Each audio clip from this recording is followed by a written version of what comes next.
1번은 내가 말했지. 석가모니 자비롭게 그냥 이거 보고 유교인가 이런 애들 누가 있어? 이 재심 읽을 필요도 없어 여기는. 이거 보고 뭐 힌두교 풀래 여기서? 힌두교? 아니 뭐 이슬람? 안 배우잖아 우리 그런 거 지금 다신교.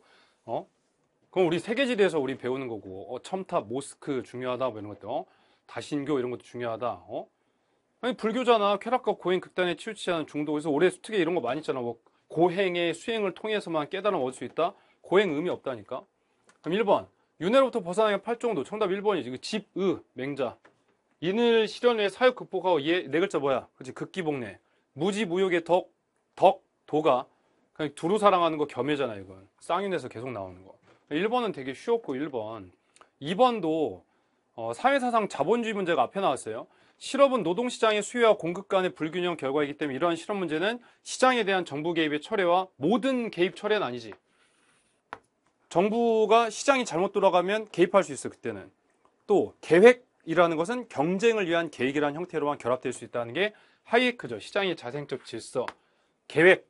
막 정부가 계획 잡고 과도하게 시장 개입하는 건 노예로 이르는 길. 관료가 문제를 해결할 수 있다라고 생각하는 건 치명적 자만. 이게 하이에크잖아요. 신자유주의. 시장의 자율성 보장을 하는 거지. 정부의 무능함 비판하면서 정부 실패 해결.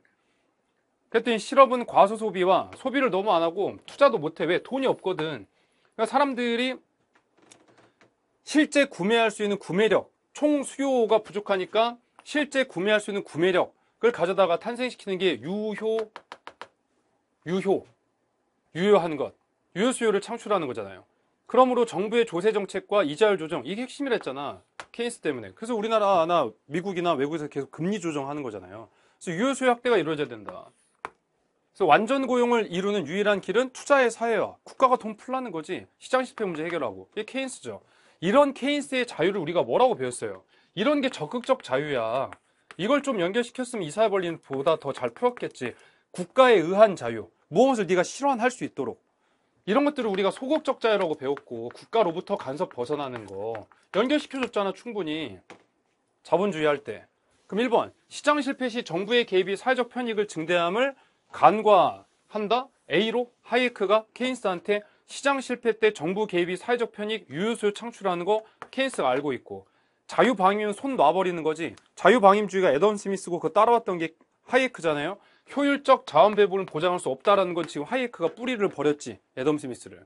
자유로운 경쟁이 개인의 창의성과 자발성을 촉진함을 간과한다? 기본적으로 자본주의 사회에서는 자유로운 경쟁하죠. 그 경쟁 하이에크가 되게 강조하지. 그런데 개인의 창의성과 자발성을 촉진하고 경쟁, 이야말로 자원을 효율적으로 배분할 수 있는 길이라고 이야기하고, 정부에 의한 투자의 사회화가 정부가 재정 지출을 확대하라는 거예요. 정부가 여기저기 투자를 막 하라는 거지. 경기회복에 효과적임을 네가 간과하고 있어. 돈을 써야 돼 정부가. 정답이 4번이죠. 5번 공급 확대를 통해 정부가 시장 전체, 공급 확대는 맞는데 막 시장 전체를 국가가 통제하면 이거는 자본주의가 아니지. 지금 시장의 자율성을 인정해야지 자본주의 국가는. 다음부터 헌법 23조가 사유재산제 인정하는데. 정답은 4번이죠. 4번.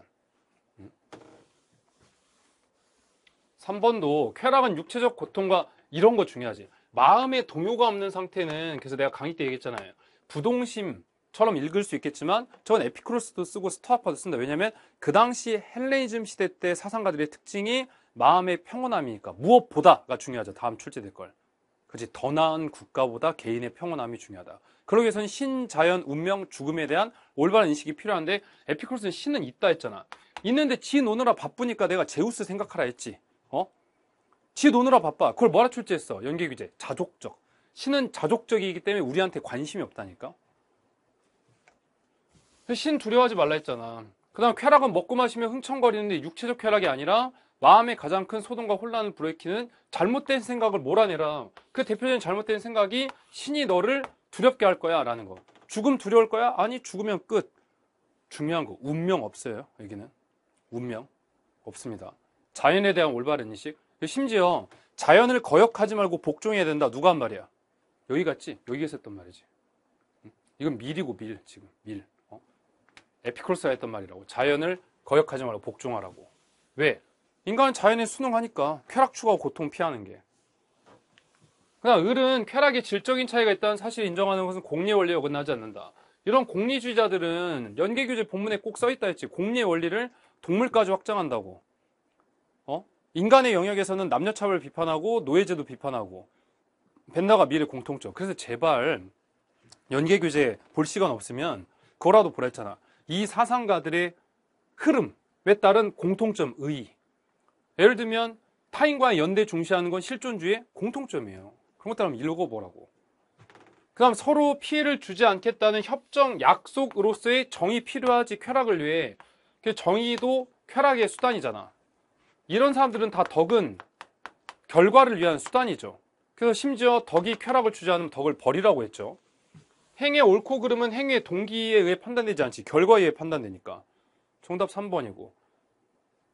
미리 인간의 이타성 강조하면서 자기 희생은 공동체 행복을 증진하지 않으면 무용지물이라고 연계규제 날개에서 설명하고 있었죠. 정신적 쾌락의 증진을 위해 모든 쾌락적 제거함 이런 거 많이 나오죠. 밥도 안 먹냐? 응? 밥은 먹어야지. 적정 수준으로. 다음에 또 나올 거 뭐 있다 했어요? 밀은 행복과 만족의 두 관념 구분하라 했어요. 왜? 불만족한 소크라테스가 더 행복하니까. 만족과 행복이 비례관계가 아닙니다. 정답은 3번.